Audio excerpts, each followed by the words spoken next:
Good morning folks, welcome to Manor Park Classics, and imagine for a second that it's the 1980s. Your life is much more innocent than it is today, and it is complete with a Miami Vice spec MG Metro 1300.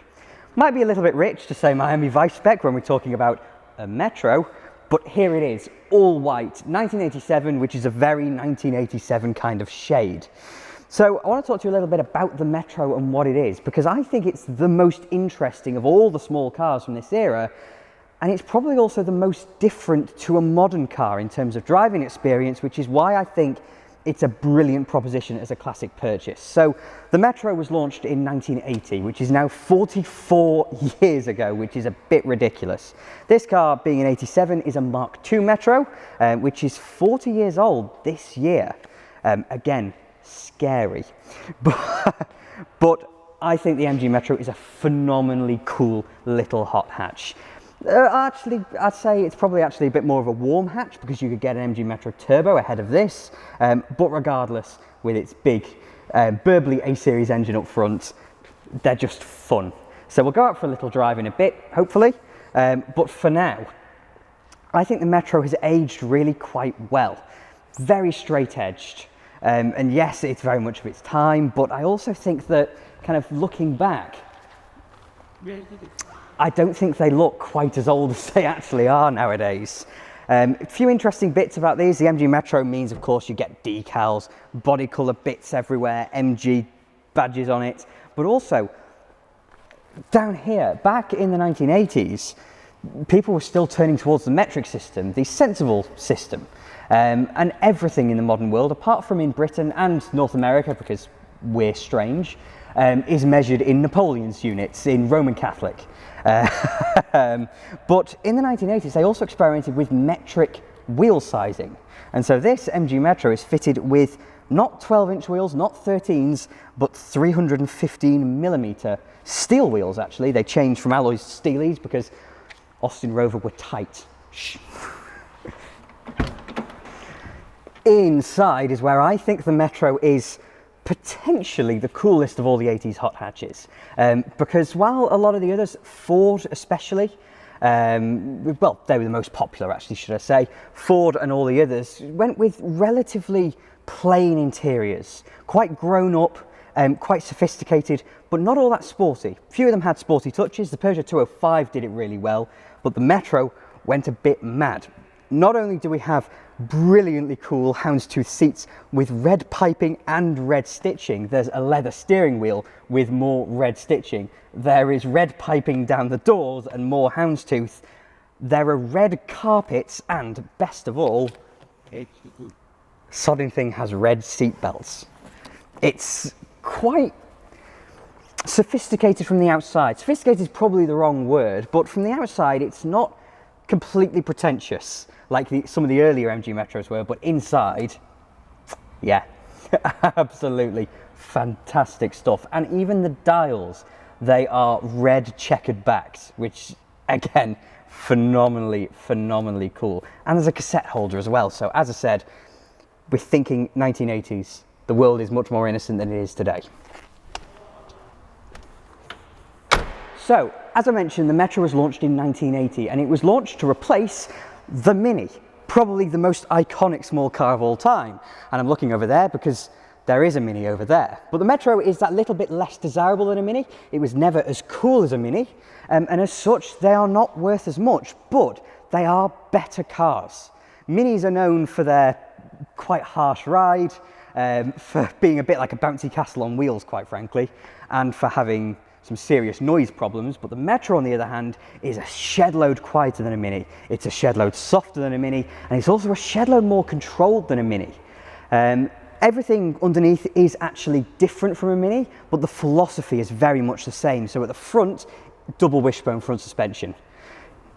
The wishbones are quite spindly, I'll be honest, but it is double wishbone front suspension, so the geometry is fantastic. At the back, semi-trailing arms, which means that, you know, from a theoretical standpoint, we're already ahead of much of this car's contemporaries. But British Leylands didn't really have very much money, and so where they skimped was on the engine, because the Mini used an already a few years old A-series engine when it launched in 1959. And the Metro had to make do again with an A-series engine. That might be very old-fashioned, but it is one of the coolest looking engine bays in passenger car, you know, normal everyday motoring history, because not only does it have an alloy valve cover on the top of it, but the engine block is painted red. Now, all Metros had the red painted block, but the MGs got this lovely, lovely rocker cover on the top. So, A-series engine. It's from the early 1950s. Yes, it's old, but a lot of cars in this period were still using very old engines. Ford, by and large, in the early 80s at least, was still using the Kent engine. They, of course, went to CVH. Austin Rover didn't have the money, so they stuck with the A-series. But the virtue of the A-series is that it's incredibly efficient and it's also incredibly torquey. This is what they call an undersquare engine, so the bore is very small, but the stroke is very long. And that gives you great torque characteristics. It also means it doesn't rev so much, but having the torque is really important for town driving because it just means it's more tractable. And it can pull from lower revs and pull harder. You may also notice that the engine bay is slap bang in the centre, or the engine, should I say, is slap bang in the centre of the engine bay, and that's because the A-series has its gearbox in the sump. And this is again a throwback to the Mini back in the late 1950s when BMC, as they were then, essentially invented the modern car layout. They decided that rather than putting the gearbox on the end of the engine, they would put it underneath and share the engine oil. The Metro still has that system, and while it's not perfect and it does have its issues, it means it is incredibly compact. And it also means that with a Metro, you can go to any Mini tuning place in the world and get yourself an incredibly, incredibly powerful engine considering its age and size. But before we go for a drive, there is one more thing I want to mention, and that's the Metro springing, because it doesn't have traditional coil springs or leaf springs or torsion bars like a lot of cars of this period did have. Instead, the Metro uses what's called Hydrogas, and that was engineered by a bloke called Dr. Alex Moulton and was designed to combine the brilliant floatiness and comfort of a big hydropneumatic Citroen, for example, with small car kind of agility and turning ability. And so the Metro, when you're just going down the road in a straight line, has a very, very floaty, kind of magic carpety ride, and then you turn into a corner and yes, there may be some body roll there, but the geometry allied with the way they're sprung, the progressive springing, etc., just makes them really quite endearing to drive. They're not the best Super Mini of their era, not by a long shot, but they are probably the most interesting to drive as a result. So, to go into any depth, we're going to have to go for a drive.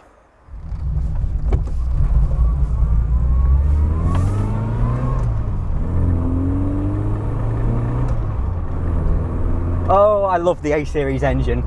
It's so grumbly and so eager, so eager. But of course, you've got the gearbox in the sump and it whines, and it's got a straight cut first gear as well. And so that's a really recognizable soundtrack from the 60s through to the 90s really in Britain. It's incredible just how long-lived this power unit was.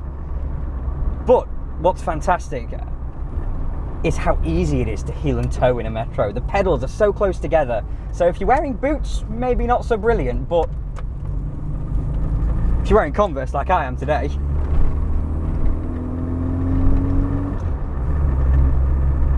fantastic. It's just good fun. The other thing that's amazing about old cars is the visibility. You can just see around you. Right, here we go, roundabout. Rev match down into third.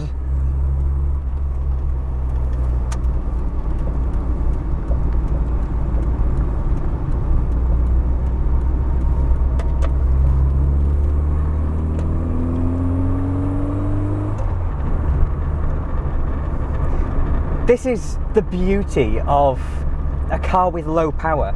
It means you can kind of wring it out everywhere you go and you're not breaking speed limits. It's just utterly freeing to drive. Beautifully rev matched again down into third gear. Should we go into second? Oh, I didn't get it quite so smoothly that time. You know, A-series gearbox in some cars can sometimes be a little bit delicate on second gear. But this one's really lovely, I have to say. So from a power unit point of view, it feels very much like a Mini. But the unusual thing about the Metro is that it's not deafeningly loud, and also the ride quality is fantastic. So these roads aren't the worst roads in the world, but they certainly aren't the best.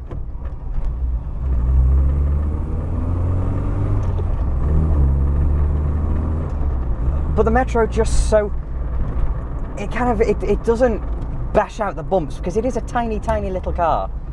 You know, 830 kilograms maybe, max.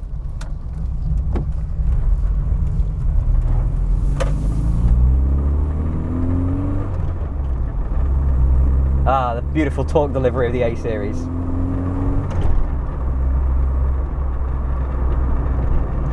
So yeah, it doesn't bash them out because it doesn't weigh very much. And so what it does instead is it just glides over them really effortlessly. That's the beauty of Hydrogas suspension. And the fantastic front suspension geometry means it turns in so directly. You have such a connection to the front wheels. Now, of course, there's no power steering. It is a rack and pinion system, and so that all helps. It comes together.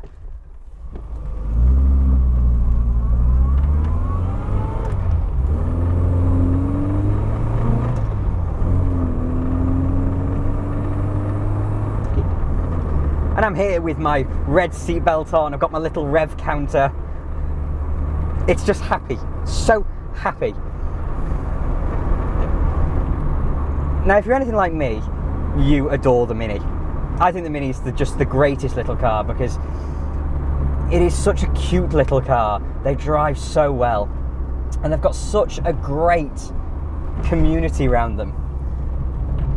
But when I was 17, I couldn't afford a Mini. So instead, I bought a Metro.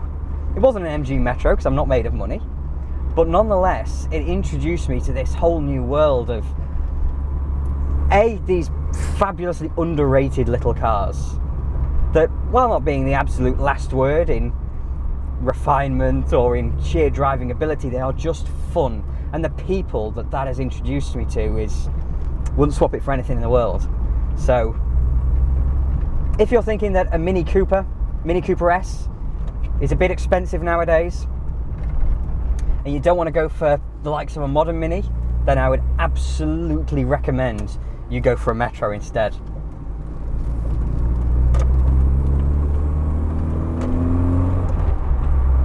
It has a lot of the brilliant character of a Mini, but it's so much more usable on a day-to-day basis.